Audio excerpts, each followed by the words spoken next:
All right, today we are diving into an idea that is just so cool. It's where education completely breaks free from the classroom and spills out into the entire world.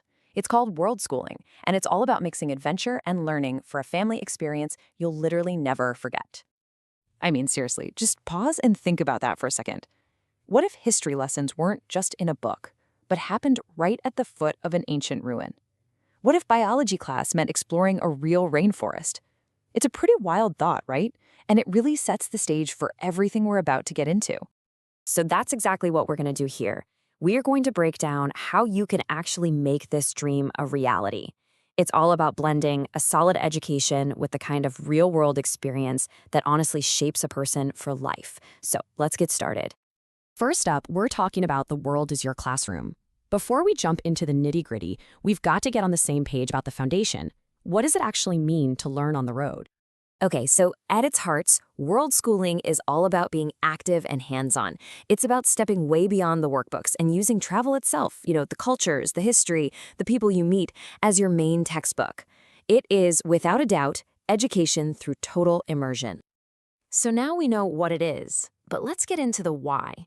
What is it about this educational path that's so powerful and makes so many families say, yes, this is for us? The first huge perk, and this is a big one, is radical flexibility. I mean, imagine planning your school day around exploring a local market, not the other way around.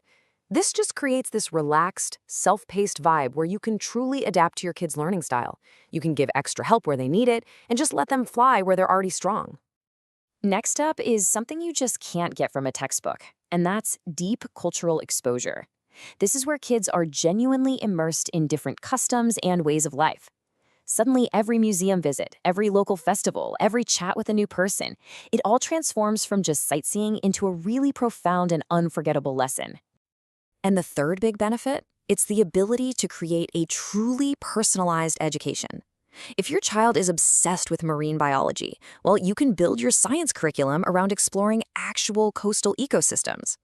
That one-on-one attention makes learning so much more effective and helps nurture a genuine, lifelong love of learning. Okay, the benefits are pretty compelling, right? But now for the big question, how do you actually do it? Let's switch gears to the practical side of things and see how you can build a school that actually works on the move. When it comes to your curriculum, you're looking at two main paths. On one side, you've got online platforms that give you a really comprehensive, structured curriculum, which is great for core subjects. On the other side, you've got flexible resources like educational apps, which are perfect for learning on the go. Honestly, most families find that a mix of both is the real secret sauce. Now, you might think it's all just go with the flow, but believe it or not, a little structure is still your best friend, even on the road. The trick is to create a routine that works for you. That means setting aside some time for the core subjects, but always being flexible enough to ditch the plan if a spontaneous learning opportunity pops up, like an unexpected local festival. And having kids journal their experiences, that's a fantastic way to make sure the learning really sticks. And this quote just sums it all up perfectly. It's not about choosing between school and exploration. It's about weaving them together. Real success in world schooling comes from finding that beautiful harmony between a bit of structure and all the amazing, unique opportunities that only travel can offer. Okay, so building your school is one piece of the puzzle. But what about, people? A huge question people have is about socialization and support. The great news is, traveling doesn't mean you're isolated. Not at all. In fact, it's a chance to build a truly global village. And here's the crucial thing to see. Your support network is a mix. A big chunk of it, about 40%, is going to come from online communities. But look at this. Connecting with local families is right up there at 35%. And of course, social media plays a key role too in just feeling connected to that wider community of fellow travelers. So the question is, how do you actually find your people? Well, you've got to put yourself out there a bit. Jump into those dedicated Facebook groups for international homeschoolers. Don't be shy about going to local events or even volunteering. Follow and really engage with other world schooling families online.